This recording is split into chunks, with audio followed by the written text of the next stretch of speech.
By the end of this year, more than 1 million claims from American vets who served in both Iraq and Afghanistan will have been registered with the VA. This doesn't even include those who were injured off the battlefield.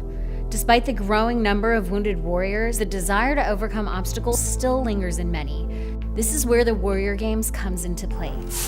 Since 2010, wounded warriors have been competing at the Games annually, defying the odds and leaving all that they have on the field. But before these vets can get to the Games, they'll have to prove themselves once again. It's 5 days of being tested, 5 days of pushing beyond the limits. The only thing on these athletes' minds is proving they deserve to be chosen. Chosen to represent their service, chosen to take that next step on the road to recovery. For the first Warrior Games in 2010, the Air Force had 6 applications. This year, more than 130 athletes put themselves through the grinder in the hopes of making the cut and being selected for the Air Force Warrior Games team. The rest of us what real strength is all about. That just shows kind of the exponential growth of the Air Force team, and it shows the interest from active duty, retirees, and veterans in this program. It's fierce this year, and we have a lot of really good new talent coming in. That's a great problem to have, so we're all pretty happy about it. But at the same time, I think the athletes are competitive, and they obviously want to make the team if they're here. These athletes are tremendously tough. They've been through a lot, and they bring that here with them. This is an intense process here. This is a high-level, high-caliber event. The spirit of competition inspires many of these airmen to battle through personal demons. But it's not just about the physical obstacles or even the competition for that matter. For most, a bond and a brotherhood is formed. After 21 years of service, the only time I feel semi-normal is when I'm around other warriors. Since I've been here, I felt like I'm part of that family again. And they will tell you straight up that, a few months ago, they didn't even want to leave the house. So for them to make that transition from being afraid to even leave the house to coming out here, it takes a tremendous amount of guts. Cheers, the winners go by. Day by day, Day by day. better and better, Better and better. can't be beat, Can't be beat. won't be beat. Won't be beat. Mike Sanders, a retired senior master sergeant, served 23 years in the Air Force. I'm kind of an adventurer, but I've been running track and cross country since I was 16. And then I picked up some cycling, so I did some cycling on the side and things like that, just to kind of get out and be a part of the community and work out with my teammates and so forth. And the camaraderie is what kind of sells me on it. Even at the age of 51, Mike is hoping to edge out the competition. I hope I'm giving the young guns a little run for their money, In 2007, he was diagnosed with stage 4 cancer. Right and left pharyngeal pieces of the wall, part of the epiglottis, 40 lymph nodes, and a neck muscle. So all those were from the radical neck dissection all the way across. And so I had to prove to the Air Force that I was still fit for duty. And I wanted to continue to do those things. I've never scored less than 100 on my PT test, even during cancer.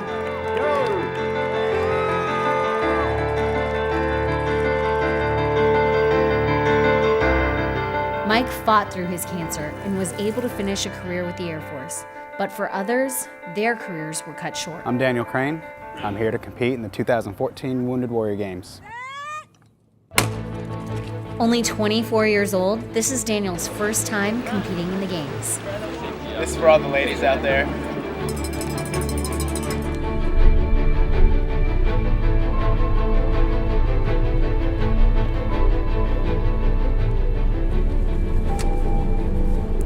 I think I was like an ambidextrous person, just never knew it. According to Guam Police Department acting spokesperson Sergeant Elizabeth Flickinger, 911 received a report of a shooting at around 11 o'clock Saturday night.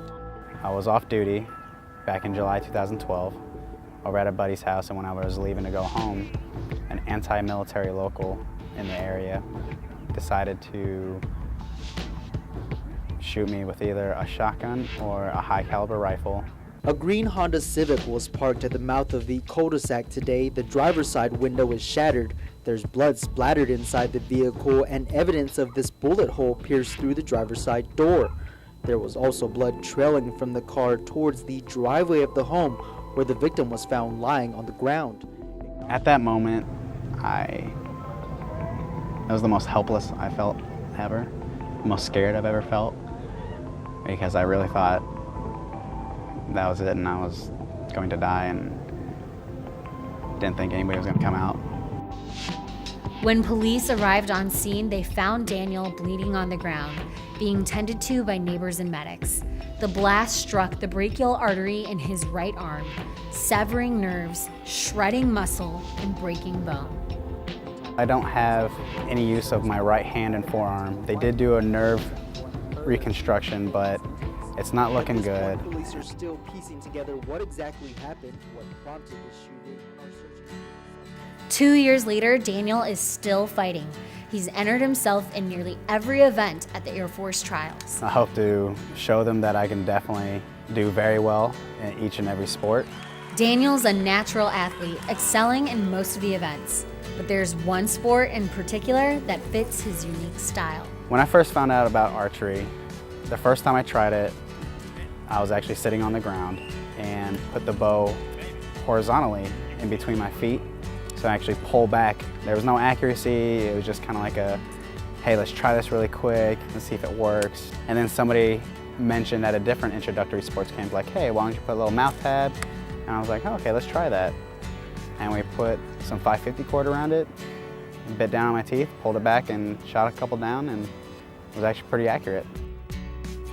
For the recurves, first place, once again, I don't know how you did it, Daniel Crane for 191. It's been a complete 180.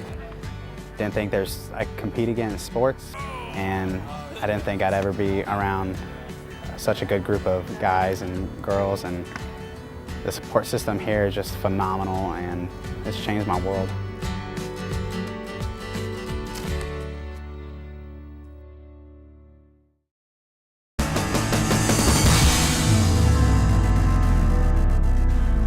There's a point when you go through something that you don't know if you're going to come back, or you feel you're going to be different, and so you don't try to be different anymore. You want to try and be as normal as possible. And I think once you realize that you're in your new normal and you're with people that are the same, it's a big deal. Just the motivation to get back to normal as soon as possible. I didn't want to feel like I was at a disadvantage. You can't see that he's sick, but he's really sick, and anything will, turn him like to be mad or sad or upset. So even if you tell him anything, you have to be really careful. I try to think that he's not trying to be mean to me, that he's not trying to be hurtful when he said something. It's just, he's probably in that stage when he doesn't really know what's going on sometimes, 4, 5, 6.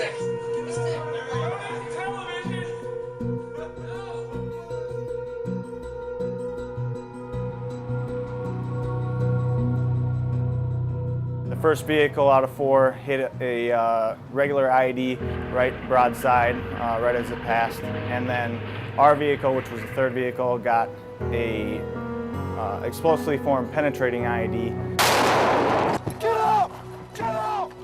I was knocked unconscious for the first maybe 20, 30 seconds, and when I came conscious, I felt like I was just on the smack inside of a huge mortar firework. That feeling that you get the overblast from fireworks, it bothers me to this day, but it felt like I had just exploded inside of it. Besides the obvious symptoms of headaches and back pain from the blast, Mitch struggled internally. And I always felt like I had a pretty quick wit, and the British contractors and we had a lot of fun together. But afterwards, I would talk to them, or they'd say like, hey man, how's it going? And I would have to hear what they said, and then I'd have to kind of break down the message and figure out what they're trying to say, and then I'd have to think about it and think about what I want to say, and then I'd respond. And that entire time that I just mentioned is how long it would take for me to think inside just to say, oh, there's nothing, I'm not doing anything. He was later diagnosed with a traumatic brain injury and PTSD. Because of his symptoms, Mitch would suffer from uncontrollable anxiety and would become easily frustrated. I don't think he tried to hide it, but I don't think he actually realized either that it was that bad. I definitely know I froze. I knew him personally, heard what happened to him when he was in Iraq, and I called him out on the phone. I said, Mitch, have you ever thought about the Warrior Games? And at that point I hadn't, and he said, well, I'm gonna make you the Ultimate Champion. And I was like, okay, sure, whatever that means. To be the Ultimate Champion at the Warrior Games, athletes must compete in a pentathlon that pits these wounded vets against each other in a variety of disciplines. They earn points in each event, and the athlete who collects the most is crowned the Ultimate Champion. In 2013, Mitch claimed that title, and this year, he's training to do it again. I'm confident in the Warrior Games. Last year, I basically just still try to train to get on that Air Force triathlon team. I feel a lot more prepared this year. Basically, I have concentrated quite a bit more on power things on the bike. Same thing with the shot put. I'm doing quite a bit of technique work when I can. I think I'm gonna feel a lot more prepared this year than I did last year.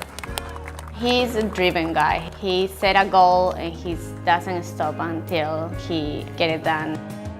It's been tough on me and it's a lot of work, but it's like any other marriage, I guess.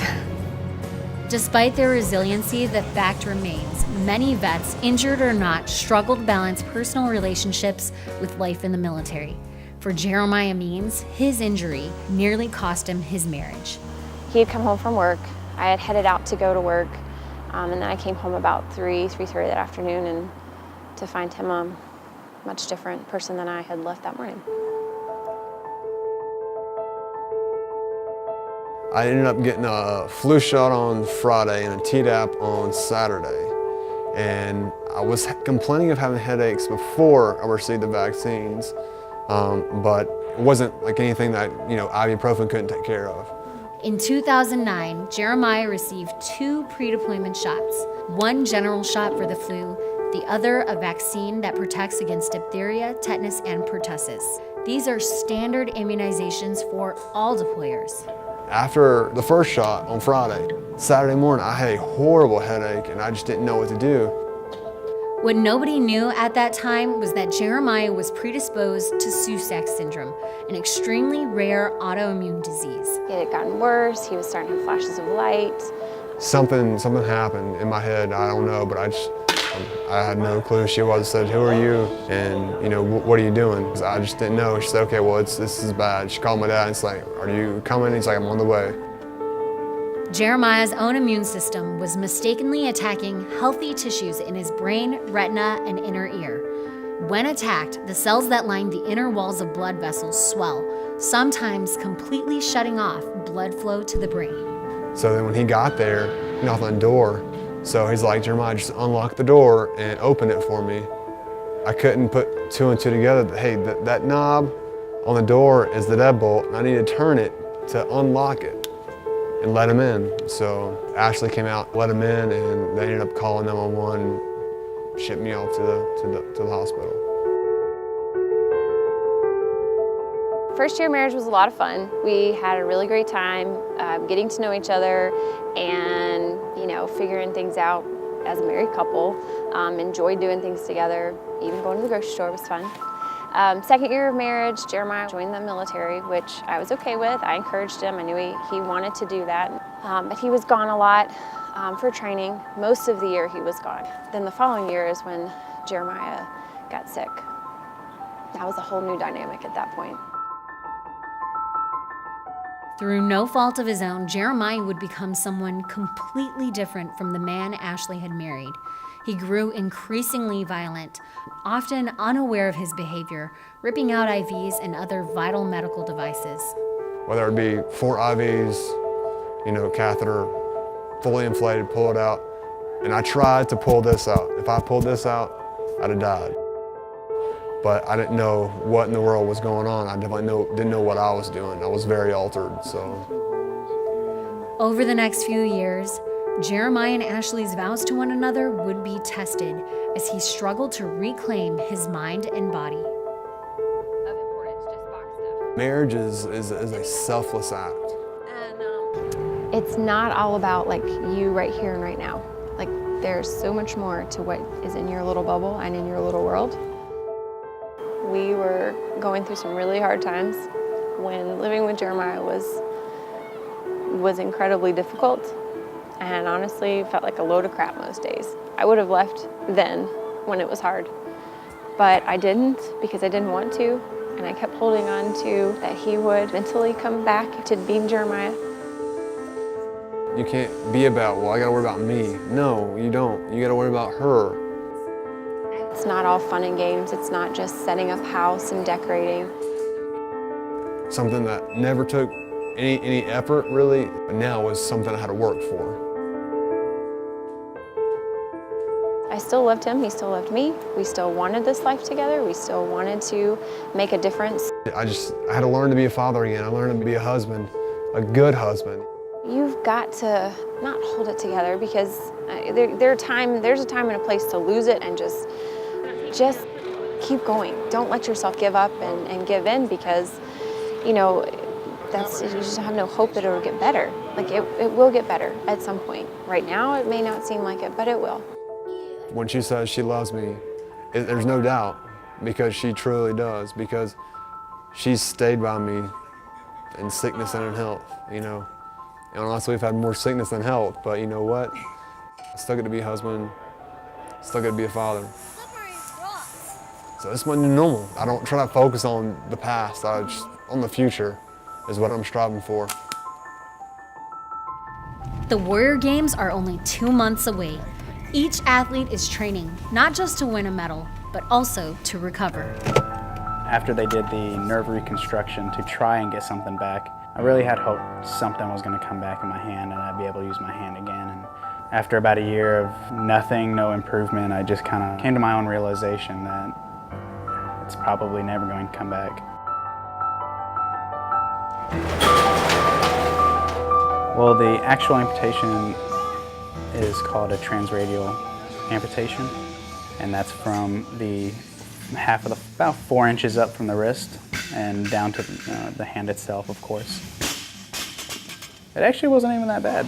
It was not as bad as the previous surgeries when the initial traumatic injury happened, but this one was very, very smooth, not as painful.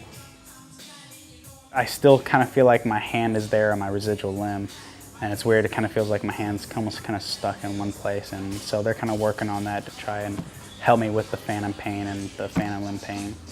And so everything's coming up pretty easily for me, but I guess once you're forced to do something, it comes easy and your mind tells you, hey, you need to do this. I feel like I can do much more. I can't throw a football yet, but you know how it is. You know, throwing with your left arm, you look like a little girl.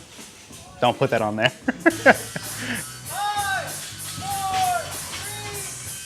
I'm definitely still training. I'm still going to CrossFit. I'm still going to the gym. I'm making sure that I'm ready and I want to win some medals.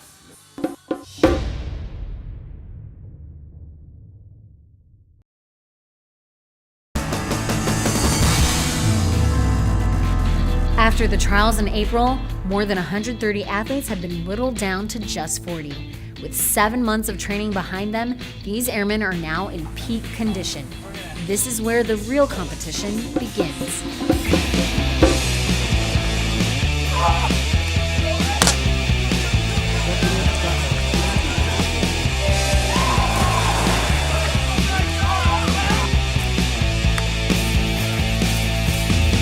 Daniel has had an incredible year this last year. He has excelled both with the bow and outside, just in terms of his social interaction, how he's getting around. It's crazy that it's finally here. Getting the jitters, just trying to get them out of me, just trying to take some deep breaths, listen to my coach, and know that this is what I've been training for.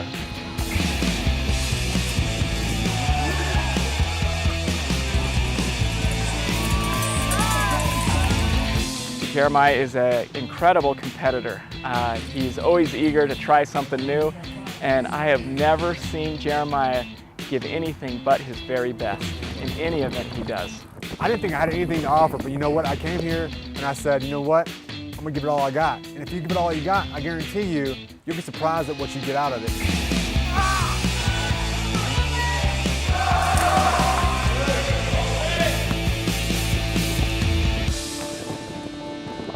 Mitch is a fella that, you know, really recovers through sport. And by engaging him in adaptive sports, I have personally been able to witness his continued recovery from his injury. Socially, emotionally, physically, he is a different person because of adaptive sports. He's more engaged with his family. He'll just tell you he's enjoying life a whole lot more. He was definitely a world-class athlete when he walked in the door. But yes, he struggled silently with things that people didn't understand. He loves his wife more than anything in the world, but she can't always understand what's going on inside him. But when I saw her here supporting him, I hope that she can see what a man she has. And I hope that she stays by his side, because the struggles, while they'll never go away, if you learn how to deal with them together, you can get through it. And I tell them, don't give up on each other, because we're not going to give up on you. So we're not going to let you all give up. And to see it grow together and them grow together,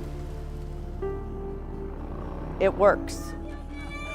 With his wife encouraging him from the sidelines, Mitch earned the title of Ultimate Champion for the second year straight. He wasn't the only wounded warrior to find the strength to succeed while being cheered on by a loved one. A lot of times I can see when he's getting frustrated about a shot, he'll, you know, shake his head or whatever, and I'm just like, no, you're good, just stay focused, stay calm, you know, keep going. It's probably the greatest encouragement I can have when I look back after shooting a bad shot and she's just like, just calm down, you'll get it the next time. Yeah, he's hard on himself, he's hard on her. Jeremiah's a determined airman.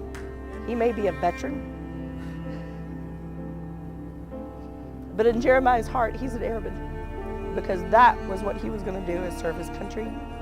He's a very proud American, and he's going to be hard on himself because he has those standards. So sometimes he holds Ashley to his standards, but when we see that, we advocate with him, we mediate between them, and in the end, we all hug and walk away as family. It gave me the ability to realize that I can still do things, and I can do them well. They might look a little different, but I can still do them. And that's exciting, because to go to sitting in a wheelchair, being deaf and being blind, you really look at, well, can I do anything anymore? And then when you get an air rifle in your hand and you shoot, that's just mean the target. And the target never lies. And so it was a big challenge at first. But the more and more I trained and practiced, it just became a love of mine. So. It was that love that earned Jeremiah a bronze medal in air rifle shooting. Now that he's proven he can beat the odds, he can go home and continue to recover with the support of his family.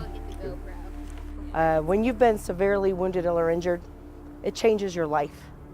And every day you have to drive forward, and there's setbacks, and you go forward. I personally don't think that the journey of healing is ever going to stop. It's always going to get better and better. Whatever's happened in the past, I can't do anything about. Once it's out in the air and it's going way past you and hitting that target, you just gotta move forward into the next one, to the next step. Just getting the nerves out, you know? I don't think Daniel has reached his full potential. I think that's still to come, and we're excited to see where Daniel goes. And to see him here, competing for gold, shooting archery through his mouth, and almost beating someone with both their arms, wow, it doesn't get much better than that. My arm was out there, and I'm nervous, shaking, and then I take that breath and everything just slows down for that split second. Everything is still, everything is calm, and that's whenever I take my shot. Amidst the cheering of the crowd and his teammates, Daniel was awarded a silver medal in archery. This program, it changes lives. It honestly changes lives, and I am definitely a person that it's changed. To see someone at their lowest of low, and then you see him up there on the medal stand, just doing a complete 180. It's an amazing thing to witness. Not only are they helping their own rehabilitation and recovery, as well as the athletes around them in their rehabilitation and recovery, but they're inspiring an entire generation of airmen.